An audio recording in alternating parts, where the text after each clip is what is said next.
50 milhões de pessoas que dizem ter a natureza de Jesus, como Daniel cantava. No Dizoscope eu disse que a principal evidência da natureza de Jesus não é conhecimento e poder, mas é mansidão e humildade.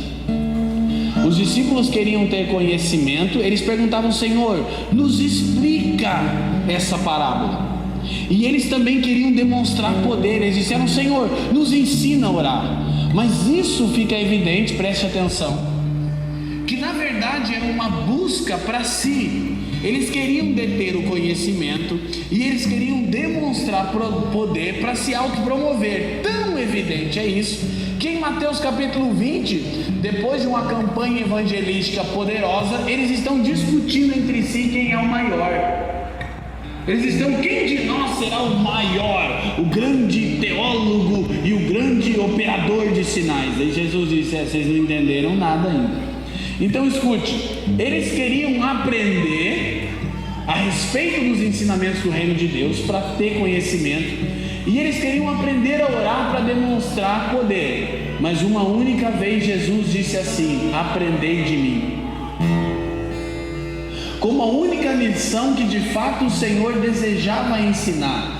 Mateus 11 ele disse: aprendei de mim que sou manso e humilde de coração. A principal evidência da natureza de Jesus em nós não é conhecimento e poder, é mansidão e humildade. Amém, gente?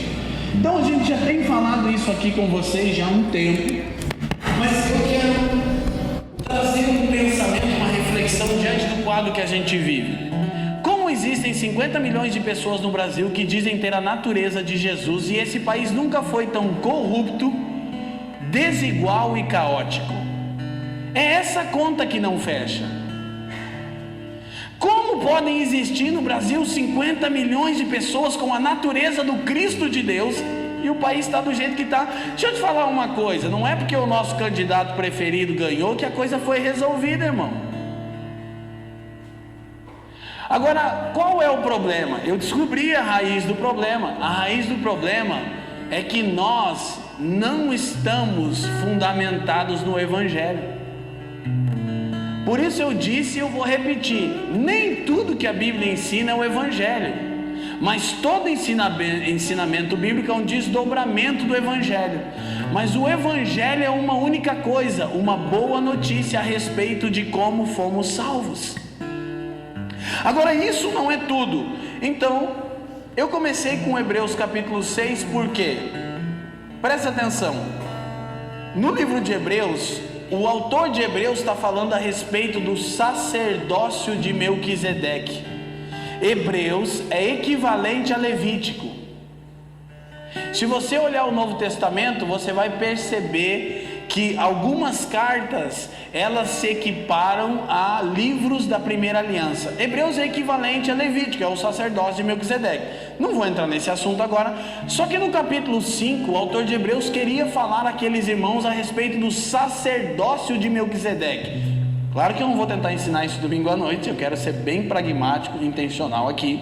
Mas escute, nós fomos comprados, isso é redenção, para exercermos sacerdócio, amém? Você já sabe que você foi comprado para ser um sacerdote, amém? E todo sacerdote ministra ao Senhor, aos santos e ao mundo. Diga comigo: ao Senhor, aos santos e ao mundo. Você não foi salvo porque você é legal, você foi salvo para exercer uma função. Então, o autor de Hebreus queria falar sobre o sacerdócio de Melquisedeque, mas ele sentiu dificuldade. E no capítulo 5 ele diz: sobre isso eu tinha muitas coisas a dizer de difícil interpretação. Olha o versículo 11 do capítulo 5 de Hebreus. Eu acho que você está aí com a escritura aberta, então vai ser fácil de fazer isso. Quem está comigo aí diz sim. Do qual muito temos que dizer, de difícil interpretação, porquanto vos fizestes negligentes para o ouvir. Porque devendo já ser mestres pelo tempo, ainda necessitais de que se vos torne a ensinar quais sejam os primeiros rudimentos das palavras de Deus. E vos haveis feito tais que necessitais de leite e não de sólido mantimento. Porque qualquer um que ainda se alimenta de leite não está experimentado na palavra da justiça, porque é menino ou criança. Verso 14: mas o mantimento sólido é para os perfeitos, ou talvez a sua tradução diga adultos, os quais, em razão do costume, têm os seus sentidos exercitados para discernir tanto o bem quanto o mal. Diga comigo: discernir tanto o bem quanto o mal. Agora escuta, por favor, presta atenção. Me dá de presente a sua atenção para a gente construir o raciocínio junto. Aí ele começa o capítulo 6 e diz: por isso, ou portanto. O que é o portanto? Envolve tudo isso que eu estou dizendo. Não tornemos a lançar os rudimentos da doutrina de Cristo. Eu nunca discordei da Bíblia, mas agora estou discordando. Por que você está discordando? Que eu estou dizendo: meu amigo autor de Hebreus, me desculpa, mas isso aqui não vale para a gente. Que você queria nem tornar nos rudimentos da doutrina de Cristo, mas na minha geração nem sabe que existem rudimentos, coisas que são bases da doutrina de Cristo. Eu vou ter que desrespeitar o irmão que escreveu Hebreus e dizer: não, a gente tem que voltar nisso. Nós somos intensos, porém inconstantes. Vocês sabem, eu tenho dito, constância é mais valiosa do que intensidade. É bom que sejamos intensos, melhor ainda é sermos constantes. E por que somos inconstantes? Porque carecemos de uma base firme. E por que carecemos de base? Porque estamos negligenciando o básico. Então o autor de Hebreus queria falar sobre o sacerdócio de Melquisedeque, basicamente como liberar todo o poder do reino de Deus que está à nossa disposição. Agora, Melquisedeque, eu não vou entrar no assunto, eu só quero deixar esse fundamento. Uma outra hora, numa dinâmica de escola, a gente pode falar disso. Melquisedeque era rei e sacerdote. Diga comigo: rei e sacerdote. Essa é a natureza da igreja. Então, mente de rei, coração de sacerdote. Mente de governo, coração de servo. Qual era o segredo do poder do reino que Jesus manifestava? Sua natureza sacerdotal, sua natureza de servo. Nós temos a nós disponível o poder do reino de Deus, e como sacerdotes temos como missão trazer a realidade do céu para a terra, amém? Por que a gente não está experimentando isso? Porque Deus não pode liberar isso sobre nós. Por quê? Porque não temos um coração serviçal. O poder vai nos corromper. O que é a ordem de Melquisedeque? São pessoas com mente de rei, coração de sacerdote, com mente de governo, coração de servo. Então tem a ver com uma mudança da nossa natureza. Ao passo que muitos procuram conhecimento e poder, Jesus era manso e humilde. Alguém que tem a humildade como característica da natureza de Jesus pode receber de Deus toda a revelação, porque a humildade vai te proteger, Léo. Muitas vezes a gente quer agregar conhecimento, por quê? Porque a gente quer exercer controle sobre as pessoas. E o autor de Hebreus diz uma coisa interessante que eu quero que você grave, eu já vou precisar fazer uso disso. Ele diz assim, vocês ainda são tardios para ouvir e se alimentam de leite, não de mantimento sólido. Aí ele diz assim, gente: o mantimento sólido é para os adultos, para os perfeitos, para aqueles que em razão do costume ou pela prática exercem as suas faculdades espirituais e são aptos para discernir tanto o bem quanto o que isso te lembra? Discernir o bem e o mal. Te lembra alguma coisa, alguma nas escrituras? Te lembra exatamente a proposta da serpente no Gênesis. Nós pensamos que a ideia de Deus, inclusive é uma das coisas que o ateísmo diz, que Deus vetou do homem o conhecimento. Não! Tinham duas árvores no jardim, a árvore da vida e a árvore do conhecimento do bem e do mal.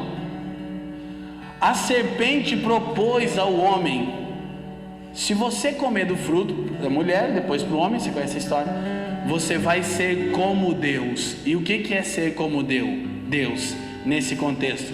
É discernir o bem e o mal. Agora pergunta, Fê, Deus não queria que o homem discernisse o bem e o mal? Queria, por intermédio do quê? Do crescimento da vida de Deus nele.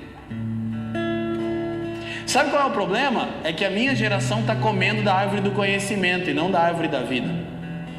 Vocês sabem, eu amo as escrituras e estou até com uma crise que Jesus está mandando eu aliviar quando eu ensino. Ele está dizendo mais raso, mais raso, mais raso, mais raso. Mas Jesus, eu quero ir fundo. Vai raso, não adianta ir fundo. Embora eu fique feliz, eu fico preocupado. Eu vou nas conferências, o que acontece comigo quando eu termino? Um monte de jovens se ficam ao redor de mim e cara, você me inspira, você isso, você aquilo, você aquele outro, e eu quero ler a Bíblia. Eu fico feliz, mas eu fico preocupado, sabe por quê? Porque daí tem cara que começa a ouvir pregação e adquirir conhecimento só para arrotar sobre as outras pessoas que ele sabe alguma coisa. Eu estou chamando isso, é um nome que eu batizei agora, a geração hidrocefalia.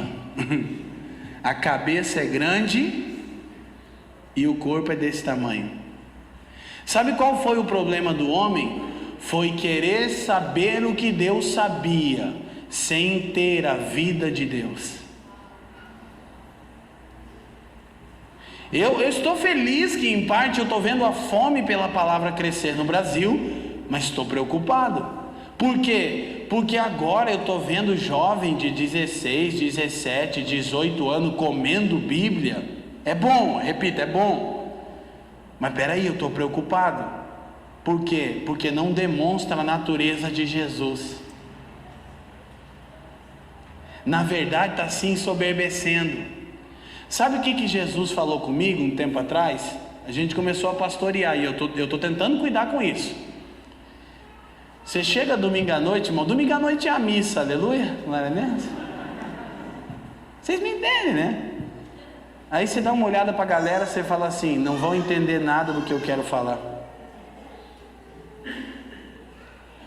O que eu faço? Jesus disse assim, Leandro, se o seu conhecimento não alcança o perdido e não fortalece o débil na fé, é inchaço, não serve, só serve para você.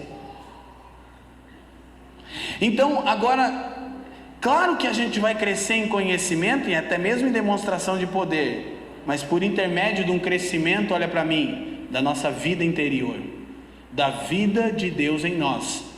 Isso é novo nascimento. Então eu quero que você perceba que o autor de Hebreus diz, gente, vocês não são aptos para discernir o bem e o mal, escuta, porque vocês não praticam aquilo que já sabem. Ele diz, os adultos, os perfeitos, são aqueles que em razão da prática exercitam suas faculdades espirituais e são capazes de discernir tanto o bem quanto o mal. Sabe qual é o nosso problema? É que a gente está sempre querendo ouvir uma coisa nova da parte de Deus.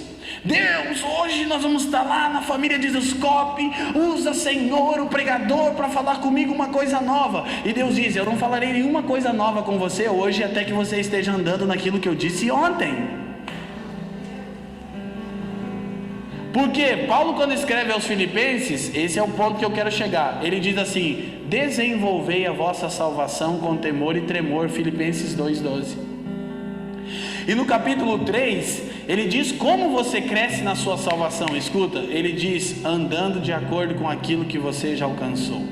Filipenses 3,16, Paulo está falando, Filipenses 3, ele está falando sobre ganhar a Cristo, sobre o reino, a ressurreição, o bagulho é louco. Aí ele diz, contudo, que sabia que os irmãos não estavam entendendo, que cada um ao menos ande segundo aquilo que já alcançou. Qual é a chave para o seu crescimento interior? Você obedecer aquilo que já sabe. O que é maturidade? É obediência naquilo que você já alcançou. O bem está amadurecendo. Como é que eu e a Fran estamos vendo a maturidade do bem, que está com 6 aninhos? É que tem muitas coisas que antes a gente precisava supervisionar ele para ele não fazer, mas de tanto a gente falar para ele, ele já entendeu que não deve fazer. Agora ele está obedecendo o que ele já sabe. O que acontece? Ele já avançou um passo, ele está crescendo. Agora deixa eu te falar, essas 3, eu tenho trabalhado isso bastante, Essas 6, doutrinas que ele cita que são os rudimentos da doutrina de Cristo. Quem aqui está mais de um ano caminhando com Jesus, levanta a sua mão bem alto. Mais de um ano, faz mais de um ano que eu já ando com Jesus, levanta a mão bem alto. Cara, 97% das pessoas. Então é claro que você saberia as doutrinas elementares de Cristo, aleluia. Se eu tivesse perguntado, gente, quais são as doutrinas elementares de Cristo e onde estão? Eu sei que todos vocês diriam, Leandro, está em Hebreus 6, a gente está, isso aí para nós é tranquilo, vamos deixar isso aí de lado. O autor de Hebreus diz, vamos deixar isso de lado e prosseguir para a perfeição. Esse é o tema da minha palavra, prosseguindo para a perfeição. Agora, como eu vou prosseguir para a perfeição se eu não estou andando nem de acordo com as primeiras coisas da doutrina de Cristo? Deixa eu te dar uma chave. Eu amo chaves de entendimento. Essa é uma chave. Jesus ensinou muita coisa. Quem sabia disso? Quem tem aquela Bíblia que as palavras de Jesus estão em vermelho? A minha avó tinha, era legal, né? Então é assim, quando você olha aquelas coisas em vermelho nos evangelhos, é o que Jesus ensinou. Cara, é muita coisa. Sabe o que o autor de Hebreus faz? Resume em 2 versículos. Ele diz, não tornemos a lançar os rudimentos, as bases da doutrina de Cristo. Em 2 versículos, olha que chave para você. Ele resume tudo que Jesus ensinou. Meu, isso é muito bom, eu gosto disso. Aí ele vai dizer em 6 doutrinas, e eu estou tão bonzinho que eu vou fazer virar 3 para conseguir pregar no tempo determinado pelo Tiago. Aleluia. Gente, escuta. Ele fala sobre 6 doutrinas: arrependimento de obras mortas, fé em Deus, doutrina de batismos, imposição de mãos, ressurreição dos mortos e juízo eterno. Essas 6 doutrinas, escuta, eu não vou tentar dar aula de teologia agora de jeito nenhum. Eu nem tenho teologia, os irmãos sabem disso, não tive esse privilégio. Então, se você em algum momento começar a pensar assim, isso é muito complexo, você já sabe que comigo não vale, porque eu estudei até a 6ª série e eu não sou exemplo para ninguém. Eu perdi minha adolescência na droga, perdi meu pai com 14 anos, quando Jesus me alcançou. Eu tenho dado a minha vida a Jesus por 17 anos, eu nunca sentei no seminário de teologia. Então, se eu entendo, você que não pode se esquivar, aleluia. Eu só estou garantindo, eu gosto, fica ruim, os caras ficam, que raiva. É porque as pessoas costumam, não, isso é muito eloquente. Não, irmão. Se Deus fala com uma pessoa igual a mim, Ele fala com qualquer um que de fato queira ouvi-lo. Então, eu vou usar 3 termos aqui difíceis para descomplicar eles, para você entender. Essas 6 doutrinas se tornam 3. As 2 primeiras, olha para mim, arrependimento de obras mortas e fé em Deus, escuta aqui, são chamadas de soteriologia. O que é soteriologia? Doutrina da salvação, a obra salvífica de Deus, ponto. Eu preciso entender uma coisa, qual? Como, por que Deus me salvou? Então, essas 2 doutrinas primárias falam de soteriologia. As outras 2, escuta, batismos e imposição de mãos, falam de eclesiologia. O que é eclesiologia? Vida da igreja. As outras 2 últimas, ressurreição dos mortos e juízo eterno, são chamadas de escatologia, a consumação da obra de Deus. Então, olha que eu vou complicar agora, eu acho engraçado isso. O que eu quero falar com vocês é o seguinte: entendendo a escatologia da minha soteriologia. Aleluia. Glória a Deus. O que eu quero dizer com isso? O motivo para qual eu fui salvo. Eu não me canso de ensinar sobre a esperança da nossa vocação, eu não vou parar, porque eu estou cada vez mais convencido que a gente não entendeu isso. Eu fui salvo, soteriologia, Deus me salvou mediante a graça, o Cordeiro de Deus é perfeito, amém? Ainda que nós não sejamos. Agora, o que nós precisamos entender? Eu preciso crescer na minha salvação. A minha soteriologia, a minha salvação, a obra salvífica de Deus em mim, tem uma escatologia, tem um objetivo final que eu preciso alcançar. Então Paulo, repito, escreve aos Filipenses e diz: desenvolvei a vossa salvação com temor e tremor. Como que eu desenvolvo? A gente já falou aqui quando a gente estava lá na escola, na mensagem quando o culto faz mais mal do que bem. Eu estou dando uma arrumada em tudo isso. Eu estou batendo nessa tecla. Como é que eu desenvolvo a minha salvação? Na minha eclesiologia. O que é a eclesiologia? É a vida da igreja. Agora não confunda rotina de igreja com vida de igreja.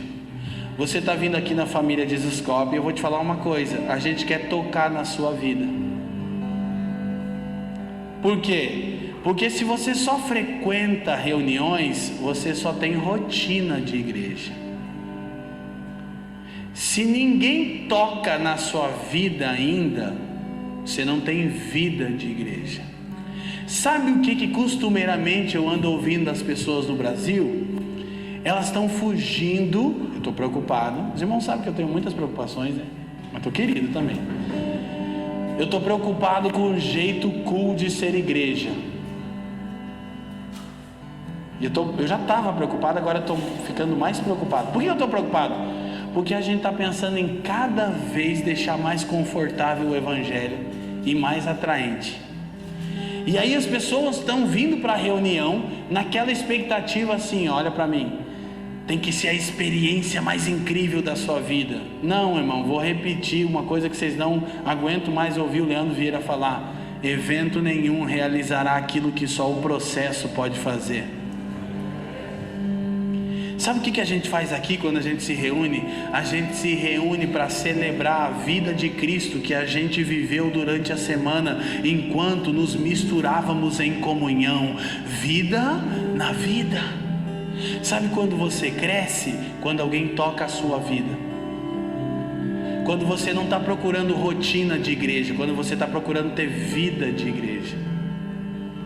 Irmão, no Jesuscope do ano retrasado, irmão, a gente bateu o martelo agora por intermédio da igreja. Eu sei o que essa palavra ainda causa no Brasil. Balançou um monte de coisa que estava sobre a areia, ruiu, irmão. Por quê? Porque a igreja ainda é o jeito de Deus levar o seu plano a cabo. E vou já te falar, porque vocês já sabem, a maioria da família de Jesuscope. Qual é a escatologia da minha soteriologia? Qual é o objetivo da obra de salvação? Me tornar como Jesus. A gente está confundindo destino e missão. A gente está fazendo a nossa missão, da nossa missão, o nosso destino. Qual é a nossa missão? Trazer o céu para a terra. Mas a gente está fazendo do céu o nosso destino. A gente quer ir da terra para o céu. A gente está confundindo missão e destino. Deixa eu te falar uma coisa. Sabe qual é o seu destino? Se tornar como Jesus. Acho que a gente não entendeu isso, então eu vou ler um versículo bem básico. Douglas mesmo já ensinou muito ele, mas eu quero que você veja isso. Abra Romanos 8. Esse aqui é o basiqueira, né? Todo mundo sabe. Mas olha só, eu prefiro falar pouca coisa e vocês entenderem tudo do que eu falar muito e vocês não entenderem nada, viu? Romanos capítulo 8.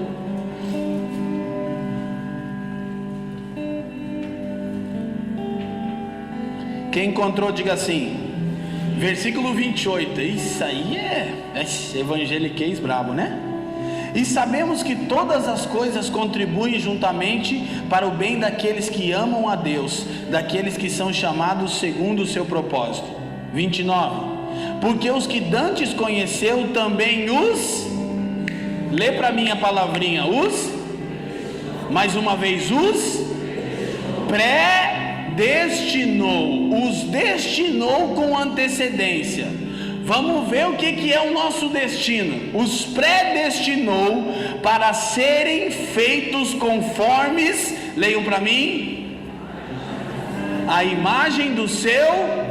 Querido, o seu destino é se tornar como Jesus. A sua missão é trazer o céu para a terra, assim na terra como no céu. Não confunda destino e missão. Então por isso que a gente não está crescendo na nossa salvação, porque a gente fez da nossa missão o nosso destino. Está muito claro, Ele nos predestinou. Para morar no céu? Não, para se tornar como Jesus. Porque quando nós nos tornarmos como Jesus, nós atrairemos o céu para a terra, de forma que se cumprirá a única oração do nosso sacerdócio, assim na terra como é no céu. Amém? Vocês estão mais assim, calvinista aqui, presbiteriano? Vamos ficar meio pentecostal? Vamos ficar lá em cima do muro, gente. Segue meu conselho, irmão. Segue meu conselho. Dorme calvinista, acorda arminiano, irmão. Vai dormir, está tudo consumado, tudo realizado, nada há de ser feito. Acorda arminiano, irmão. Cata tuas ferramentas e vai trabalhar para Jesus, amém? Segue meu conselho. Então, gente, isso precisa estar claro para nós. Eu preciso entender a escatologia da minha soteriologia. Qual é a obra consumada da salvação? Escuta isso. Eu desenvolvo a minha salvação na eclesiologia. Para isso que existe a igreja. A igreja existe para acabar com a sua raça, irmão. Glória a Deus. Para que você seja parte de uma nova raça, a raça oriunda do Filho de Deus. Fica tudo bem bonitinho para você vir aqui para a gente pegar você, irmão. Vou te contar, era isso, a ideia era essa. Por quê? Porque a gente está querendo só ter rotina de igreja. Não, eu não quero que ninguém... eu ia dizendo que alguém... As pessoas têm dito assim para mim, cara... As pessoas, né, que a igreja me feriu, né? Mas os irmãos sabem, né? Hashtag a igreja não. Os irmãos já sabem disso. E os irmãos fizeram um meme comigo que tá pendente. Tá pendente, irmão. Tá pendente isso aí, mano. Vai ter retorno. Sempre tem. Pelo amor de Deus, você não acredita, as pessoas ficam me mandando mensagem pedindo o vídeo. Porque a gente queria botar para nossa conferência. Você não vai na conferência? Eu falei, você não vem no culto jovem? Deixa, irmão, vai ter, Jesus está vendo. Jesus está vendo. Eu vou descobrir quem fez isso. Agora, já descobri na verdade. Agora escuta, presta atenção. Eu preciso crescer na minha salvação e alcançar a natureza de Jesus. Ok? A gente tem trabalhado isso bastante. E isso é na vida da igreja, no atrito das pedras vivas, irmão. Igreja é esse lugar gostoso onde as pessoas vão confrontar você. Igreja é o encontro dos diferentes, amém? É o que Jesus está fazendo. Então, há algo que a gente precisa ter em mente. Deixa eu te explicar isso, que isso é uma coisa que tem, assim, me desafiado.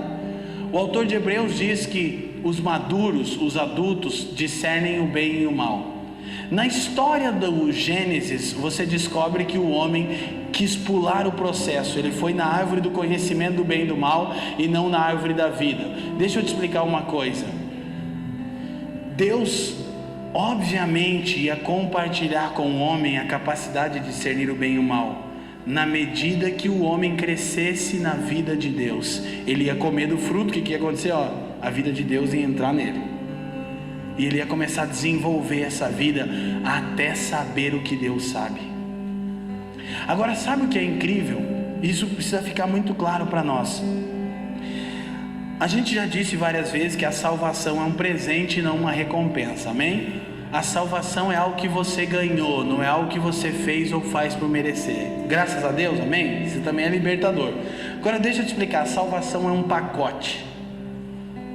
E dentro desse pacote tem muitas coisas, tem as bênçãos espirituais, enfim. Mas tem uma coisa primordial: vida eterna. Agora a pergunta é: o que é vida eterna?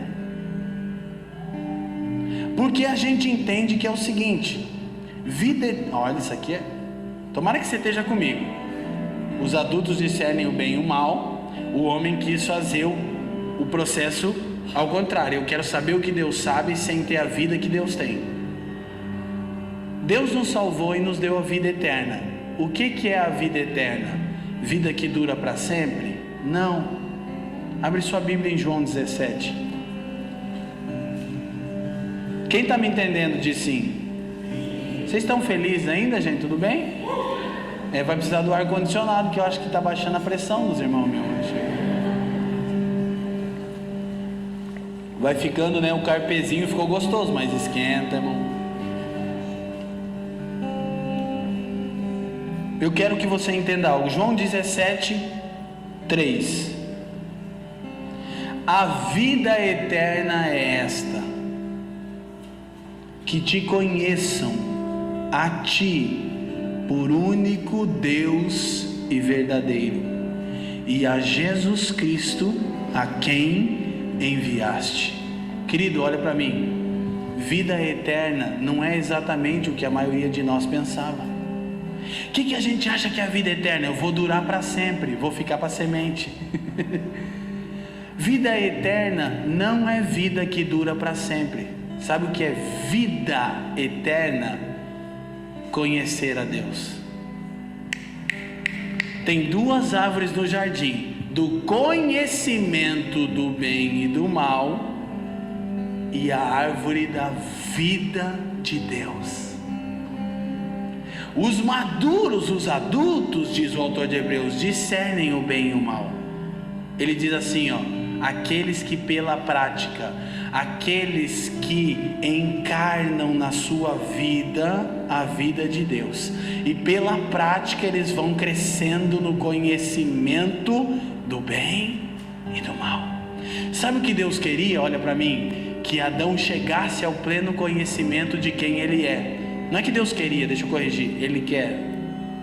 Por isso Ele nos salvou, presta atenção, e nos outorgou a vida eterna. Diga comigo, vida eterna.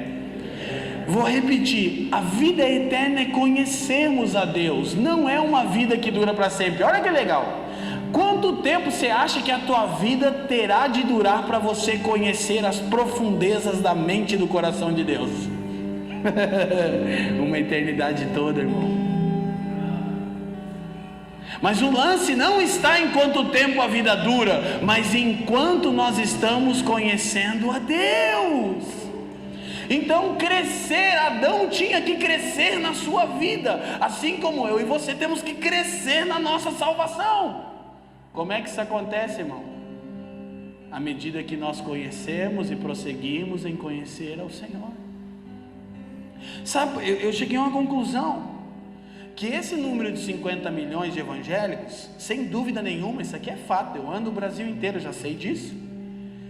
Uma parcela gigantesca desse número nunca nasceu de novo, não há dúvida. E a próxima demanda de trabalho, é bom, Tiago, a próxima demanda de trabalho que a gente vai ter, é que a gente vai descobrir que um dos maiores campos missionários no Brasil hoje se chama Igreja Evangélica.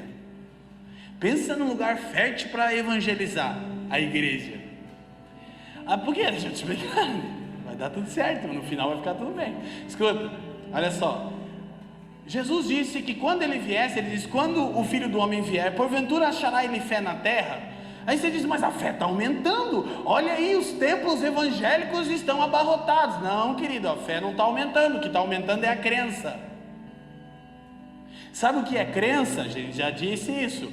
É a expectativa que você tem que Deus fará o que você deseja. Isso está aumentando. Fé é o conhecimento que você tem de Deus para fazer o que Ele deseja. Sabe o que é fé, irmão? É conhecimento de Deus. Você tem crença ou fé? Você está aqui movido pela sua crença ou por fé?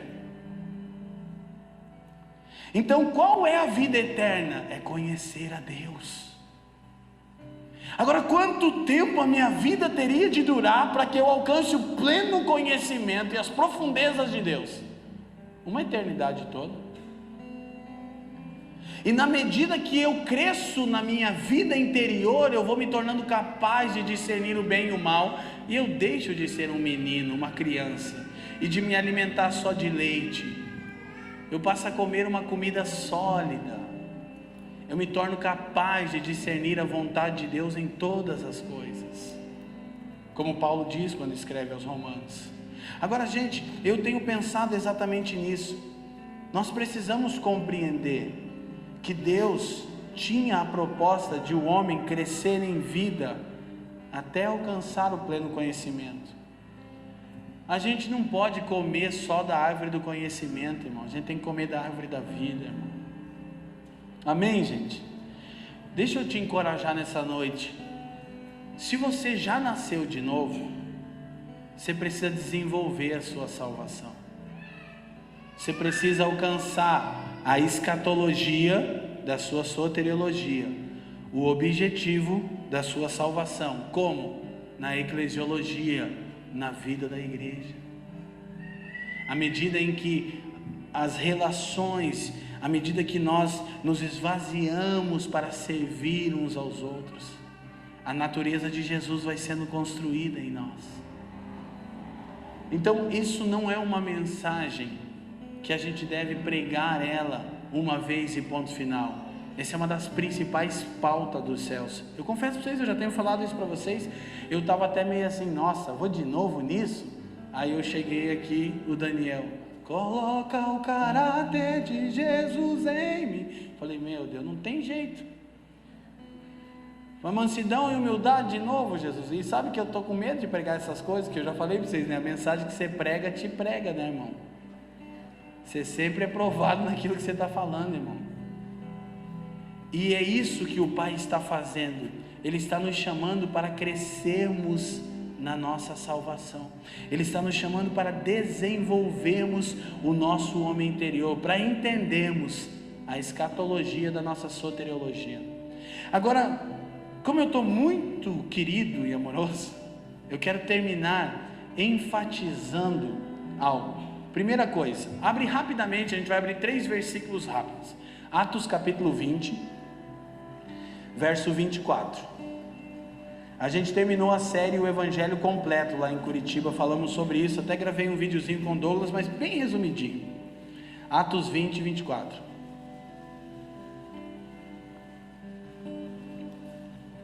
Quem encontrou aí diz sim, gente. Agora estou até acostumando com o cronômetro, eu fico olhando para lá para ver se tem um ajuda. Vamos colocar um para o Douglas quando ele chegar. Quem me viu passar na prova, irmão. 20, 24 de Atos. Quem encontrou, diga assim.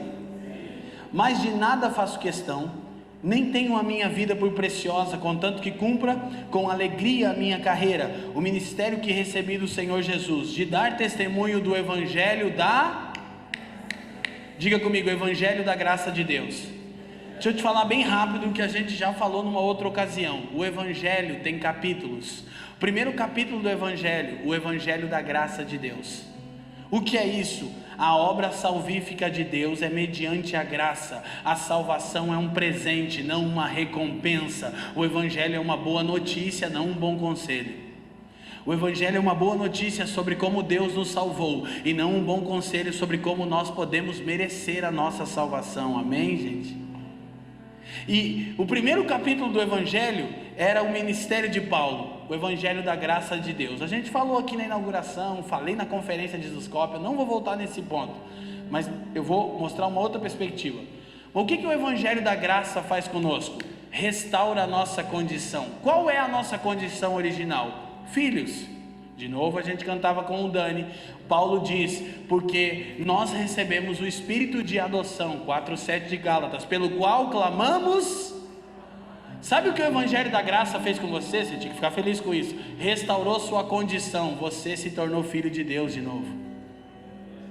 Agora, o que o Evangelho da graça faz? Restaura a minha condição. Abre Lucas capítulo 4, rapidinho, versículo 43, olha isso. Lucas 4, 43.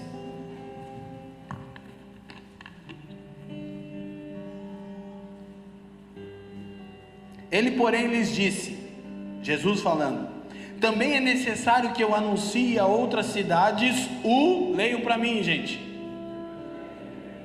Vamos tentar mais animado. Evangelho do reino de Deus, pois para isso fui enviado.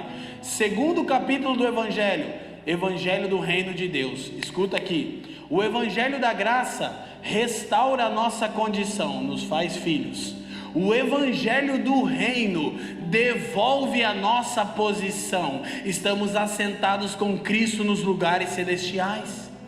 2:6 de Efésios, isso fala do nosso sacerdócio de Melquisedeque, era um outro assunto, de difícil interpretação. Então o Evangelho da graça fala de como Deus salvou pela graça mediante a fé. Escuta, o evangelho do reino fala por que Deus nos salvou, para devolver a nós uma posição de governo.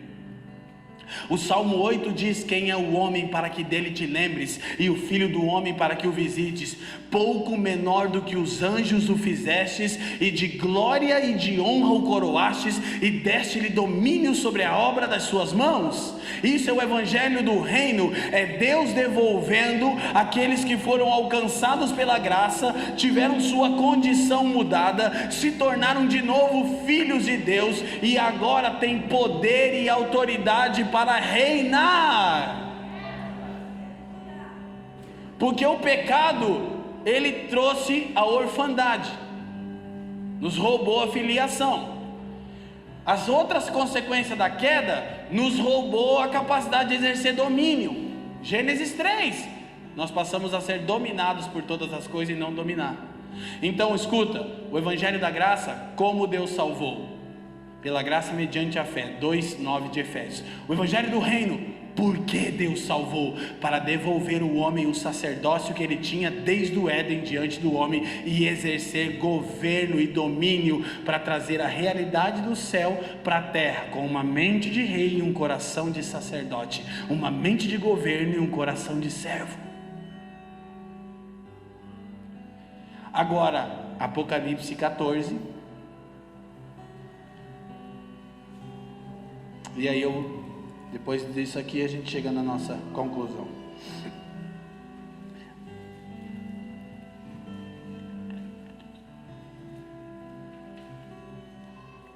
Eu tenho entendido com bastante clareza porque que Paulo diz que o evangelho é o poder de Deus para a salvação de todo aquele que crê. Sério mesmo, Tiago, olha, nessa parte eu estou presbiteriano, já falei para os irmãos, né? Sabe por quê? Porque a gente faz muito barulho, Dani, mas não tem mudança. Mas sabe por que não tem mudança? A gente até quer, porque a gente não está pregando muito o evangelho. Eu disse e repito, isso é meio perigoso se editar o vídeo, me dá um problema, né? Nem tudo que a Bíblia ensina é o evangelho, mas todo ensinamento bíblico é um desdobramento do evangelho. Qual que é o nosso problema? É que a gente vai dos ensinamentos sem o evangelho. Aí a gente coloca um fardo nas pessoas que elas não conseguem viver. Por quê? Porque o primeiro capítulo é o evangelho da graça. Você não merece a sua salvação, você foi salvo mediante a graça, e a salvação é uma obra consumada. Não tem como você perder isso, tem como você não desenvolver isso, tem como você não crescer na vida interior. E aí vai ter tribunal de Cristo. Ei, deixa pra lá, a gente já surtou nas casas aqui, né, muitos anos atrás. Houve uma época que eu estava mais surtado, irmão.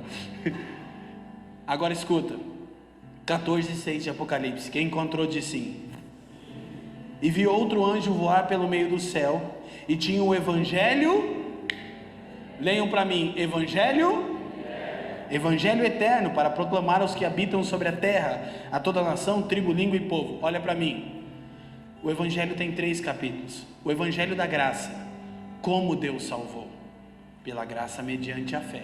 Isso não vem de vós, é dom de Deus. Evangelho do reino, porque Deus salvou, para devolver ao homem a sua posição original, o seu sacerdócio. Efésios 2:6, Salmo 8, Apocalipse 20, verso 7, em dezenas. Evangelho eterno, o que Deus salvou? Olha para mim, tudo, o homem e a criação. E isso aqui eu não vou ter tempo de falar, afetaria a nossa visão de vocação. A gente já está construindo isso, a gente está batendo na tecla, porque eu acho que a gente pensa que Deus é um Ghostbuster, um caça-fantasma. Ele quer arrebatar almas para o céu, e que, olha como a gente pensa que Deus é inteligente. Deus me salvou, e aí eu vou morar no céu, e aí lá no céu eu vou ser um bebezinho com uma fralda de olho azul, com cabelinho enrolado sobre uma nuvem com uma harpa, e eu vou para sempre dizer aleluia, aleluia, aleluia, aleluia, aleluia, aleluia, aleluia, aleluia, aleluia, aleluia, aleluia, aleluia, aleluia, glória a Deus, aleluia, aleluia, aleluia, aleluia, aleluia. Pelo amor de Deus, irmão, eu não tenho dúvida que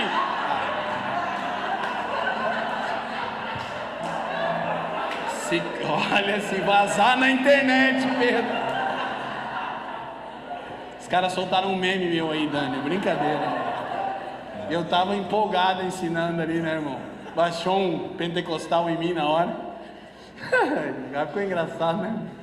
Tá bom, eu oro para que vocês sejam pregadores.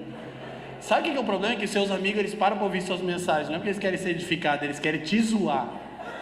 O inimigo, irmão. Olha para mim, gente. O Evangelho Eterno fala do que Deus salvou.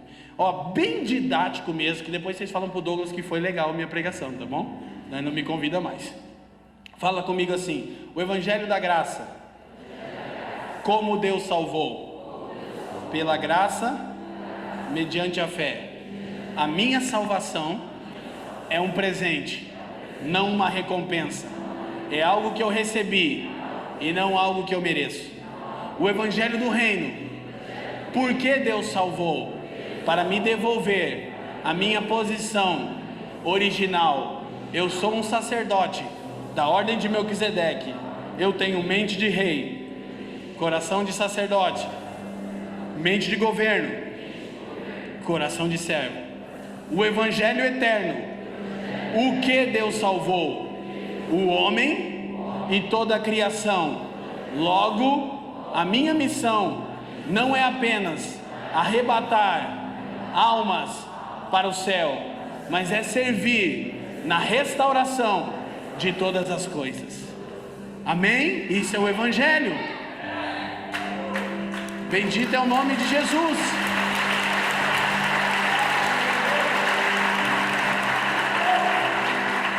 Agora, para a gente encerrar, escuta, claro que tem muito, mas eu quero intencionalmente ficar batendo nessa tecla. E daí, no Evangelho Eterno, é que a gente vai entrar no papo das áreas de influência, toda essa coisa legal. Mas ainda sinto que nem o primeiro capítulo do Evangelho não está claro para nós, o Evangelho da Graça. Irmão, sabe por que você não cresce na sua salvação? Porque você perde ela toda semana. É um fardo, irmão. Que quando você obedece, você ganha. Quando você desobedece, você perde. Então deixa eu te falar uma coisa. Então seu Salvador não é Jesus, é você mesmo. E por favor, irmão, todo bom pastor, eu digo bom pastor, que não é Jesus no caso, né? Quando você prega isso, ele pensa: Leandro, se você ensinar que a salvação é um presente, não uma recompensa, as pessoas vão sair da igreja e vão mergulhar no pecado, nos bordéis, na jogatina, no vício. Aí eu disse: pastor, então elas não nasceram de novo. Porque ninguém que nasceu de novo vai descobrir. Irmão, deixa eu te falar uma coisa. Não foi você que aceitou Jesus, embora você insista com esse papinho furado. Foi Jesus que te aceitou. E também não foi você que encontrou Jesus, foi Jesus que encontrou você. Afinal, quem estava perdido era você e não ele. Então deixa eu te falar, se Jesus te achou, irmão, ele não vai te perder nunca mais. Amém? Agora escuta, aí vem o papo do galardão, do reino, que é papo outro dia. Só que você pode não crescer na sua salvação. E o que é não crescer na minha salvação? É não crescer no conhecimento de Deus. Isso seria horrível. Seria horrível você ser salvo para conhecer a Deus e não conhecer a Deus. Seria melhor não ser salvo. É como uma família que tem filhos obedientes, que crescem na relação com seus pais, e filhos desobedientes. Por isso que a metáfora da igreja é família, irmão. Família para o pai, esposa para o filho, morada para o espírito. O lance é casa, é relacionamento. Amém? Amém? Então escuta, para a gente terminar, eu vou insistir com essa pauta do Evangelho da Graça, porque eu quero permitir que Jesus toque alguns corações aqui. Eu vou até pedir música hoje. Glória a Deus. Vou até pedir música para você, Dani, mas fica tranquilo, vai dar tudo certo. Gente, a gente precisa crescer na nossa salvação. E primeiro eu preciso saber o seguinte: o Senhor me achou, o Senhor me alcançou, Ele nunca mais vai me perder de vista. Essa certeza da minha salvação vai me tirar da gangorra. Mereço ou não mereço? Mereço. Lembra a primeira palavra que eu preguei entre vocês num retiro em 2003? O Douglas até hoje diz para mim: aquilo mudou minha vida. E não só o Douglas, como outras pessoas. Eu lembro que eu falei sobre os 2 filhos. Mereço ou não mereço? É horrível, não dá. Deixa eu já te falar uma coisa: você não merece. E você lembra, a gente disse aqui na inauguração, quando um pecador buscava perdão, ele levava um sacerdote, um cordeiro para o sacerdote. E o sacerdote examinava o cordeiro. Se o cordeiro fosse perfeito, o pecador era aceito e o pecado perdoado. Entenda de uma vez, o sacerdote não examinava o pecador, examinava o cordeiro. E o cordeiro de Deus é perfeito, mesmo que ainda não sejamos, mas pelo Espírito Ele vai nos santificar até que sejamos semelhantes a Jesus. Agora, enquanto você ficar nessa, comecei a semana salvo, aleluia, e segunda-feira, estou indo para o inferno, perdi a salvação. Como é que você vai desenvolver ela se você perde ela toda hora? Então, o que a gente precisa entender? A gente precisa lidar com as estruturas da queda. Abre Gênesis 3 e a gente vai acabar aqui. Eu nem vou ler os outros versículos, eu vou só citar. Gênesis 3. Há uma canção do Daniel que ele diz, eu não vou tentar cantar, o problema é que eu não canto, mas eu acho que é difícil, mas ele diz assim, o irmão tocando ainda em outra, não, ele parou, ele é inteligente, ele diz, eu preciso ter a tua santidade em mim. Esse é o lance. A W. Tozer disse algo, Dani. A W. Tozer disse assim, santidade não é o caminho para Cristo, Cristo é o caminho para a santidade. Deixa eu te falar, você não procura ser santo para alcançar Jesus, você está se tornando santo porque Ele te alcançou. Santidade não é o caminho para Cristo, Cristo é o caminho para a nossa santidade, irmão. Isso é o Espírito que faz em nós. Então, Gênesis 3, você lembra? Mas eu quero encerrar. Quem está lá diz sim. Versículo 8, vamos terminar. Olha, vai dar tudo certo. Eu acho que não sei que hora que eu comecei. Que hora que eu comecei? Tá certo? E ouviram a voz do Senhor Deus que passeava no jardim pela viração do dia, e esconderam-se Adão e sua mulher da presença do Senhor Deus entre as árvores do jardim. E chamou o Senhor Deus a Adão e disse-lhe, onde estás? Chamado no Eide, é volta, lembra, irmão? E ele disse, ouvi a tua voz soar no jardim e tive medo porque estava nu e escondi-me. E Deus disse, quem te mostrou que estavas nu? Comeste tu da árvore que te ordenei que não comesse? Então disse Adão, a mulher que tu me destes por companheira, ela me deu da árvore e eu comi. Olha para mim, qual é o efeito da queda no homem? Tem um efeito na criação, não vou nem lá. Primeira coisa, o homem foi separado psicologicamente de si mesmo. Ele teve vergonha de si. Sabe por quê? É como se a alma de Adão saísse dele, fizesse isso aqui, ó. Cara, você é muito feio. Sabe qual é o problema? É que a gente está na igreja, mas a gente ainda não venceu a vergonha. E é por isso que a gente não vive a vida da igreja. Que vida da igreja só se vive de um jeito, despido. Sabe por quê? Porque o homem teve vergonha de Deus porque estava nu. Guarda isso. A próxima coisa que o homem sentiu foi medo. Medo do quê? De não ser aceito. Mas Paulo diz assim, ó, Deus prova o seu amor para conosco. 5:8 de Romanos. Porque Cristo morreu por nós quando ainda éramos pecadores. Mas quando a gente peca, a gente tem medo de não ser aceito. Mas querido, quando você foi aceito, você já era um pecador. Eu não procuro a santidade porque eu quero me livrar do inferno. Eu permito que o Espírito me santifique porque eu quero ser como Jesus naquele dia. 1 João 3, os irmãos sabem disso. Agora escuta, olha para mim, eu quero te abençoar nessa noite. Eu quero ainda tirar o fardo do ombro de algumas pessoas. Primeiro capítulo do Evangelho é o Evangelho da Graça. O homem sentiu vergonha porque estava nu e medo porque havia pecado. Aí Deus diz, como é que você chegou nessa conclusão? Você desobedeceu a minha ordem? O homem diz assim, ó, a mulher que você me deu. Quais são as consequências da queda e da natureza de Adão? Vergonha, medo, transferência de culpa. Qual que é a sua e a minha tendência quando a gente é achado em falta? Sentimos vergonha de nós mesmos, a nossa alma diz, credo. Por isso que o salmista diz, aquieta-te a minha alma, cala sua boca, fica quieta aí. Porque não é você que vai dizer quem eu sou, é Deus que diz quem eu sou. Aí o que acontece? Vergonha, medo e transferência de culpa. Agora deixa eu te explicar a obra salvífica de Jesus.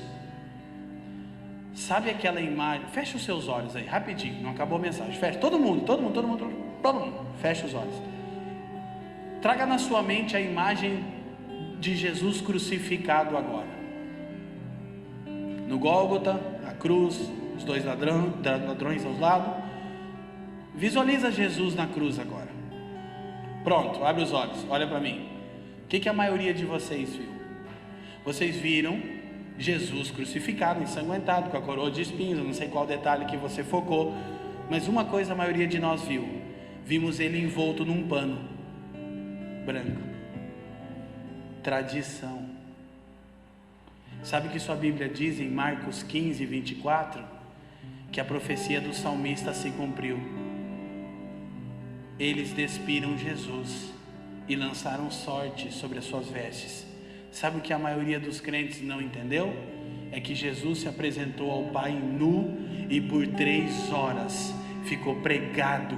O autor de Hebreus diz: exposto à ignomínia, ao mais alto nível de vergonha. Sabe por quê? Para que você não sentisse mais vergonha.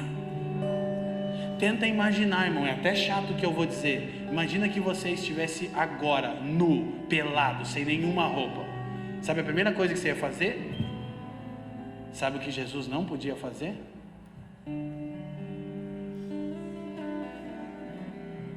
Por isso que a vida da igreja só tem um jeito de viver ela: despido. Porque Jesus inaugurou a igreja vencendo a vergonha que Adão sentiu no Éden.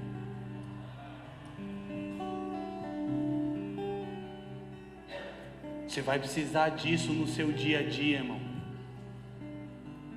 Quando a sua psique começar a trabalhar. Você é feio, você é feia, você é isso, você não tem um Instagram legal, porque agora cada vez piora. E sabe o que a gente tende a fazer? A gente tende a se cobrir com folhagem. Mas Deus cobriu o homem com o cordeiro. Porque o Cordeiro de Deus é perfeito, mesmo que nós ainda não sejamos. Vou lembrar de novo: o sacerdote examinava o cordeiro, não o pecador. Isso é graça. Eu peço pelo Espírito de Deus que as estruturas da vergonha sejam desfeitas de você hoje mesmo. Que a primeira coisa que você precisa para andar como Jesus é vir para a luz. Aí a sua Bíblia diz: pois se andarmos na luz, como Ele na luz está. Aqui e só aqui, comunhão só existe na luz. Temos comunhão uns com os outros. E aqui na luz, o sangue do seu Filho nos purifica de todo pecado. Só na luz. Sabe o que eu quero dizer com todo carinho e amor? Essa aqui é uma família onde você pode vir para a luz. Deus está dizendo assim, ó: vem para a luz. Porque Adão se escondeu e Deus disse para ele: onde você está?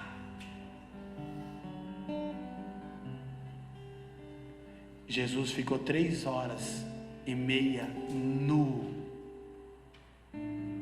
suportando o mais alto nível de vergonha. O homem teve medo. Medo do quê? De não ser mais aceito por Deus. Sabe o que Jesus teve? Ele clamou ao Pai e disse assim: se possível, afasta de mim esse. Qual era o cálice que Jesus não queria beber? Crucificação, socos, pontapés, cuspes, como a gente acha? Não, você não entendeu direito. O cálice que Jesus não queria beber. Jesus disse: Pai, até agora eu nunca pedi nada, tudo que eu fiz foi a sua vontade, mas eu tenho uma vontade, eu preciso te dizer: é possível não beber esse cálice? Qual cálice? Ele não queria ser separado do Pai. Jesus nunca foi separado do Pai em toda a eternidade, nem por uma fração de segundos ele separou-se do Pai. Mas o Pai disse: filho, você vai se apresentar no lugar do homem nu, e você vai provar a separação que ele provou no Éden. Por isso Jesus clamou: Deus meu, por que me desamparastes? E como Douglas, pastor de vocês, já disse uma vez, na cruz Jesus se tornou órfão para que você fosse adotado. ele experimentou a separação do Pai, porque os pecados nossos vieram sobre ele. Olha para mim, ele venceu a vergonha se expondo nu, ele venceu o medo de não ser aceito, sendo separado do Pai. E as pessoas passavam e diziam assim: salvou a todos, salva-te a ti mesmo. E ele disse assim: Pai, perdoa-os, eles não sabem o que dizem, a culpa é minha. Adão transferiu a culpa. O medo e a vergonha fez Adão dizer: foi ela. Jesus disse: Pai, não são eles, a culpa é minha. Isso é o Evangelho, irmão. Eu queria que nós cantássemos com o Dani, suavemente, essa canção, Dani. Tu és santo, sabe por quê? Porque o Cordeiro de Deus é suficiente para nos tornar santos como Ele, amém? Aí onde você está, feche os seus olhos. Eu não quero que você se preocupe em ouvir a canção, e eu queria que a gente fizesse isso de uma forma bem suave, para que o Espírito possa ministrar o nosso coração. Hoje é uma noite para você ser livre da vergonha, porque Jesus foi exposto de tal maneira que ele verteu sangue e sangrou por horas nu, diante de uma multidão de pessoas, o vendo naquela situação, o vendo com as suas partes íntimas expostas, a ignomínia, o desprezo, a calúnia, para que você não sentisse mais vergonha. O Evangelho é uma boa notícia de como Deus remove a sua vergonha.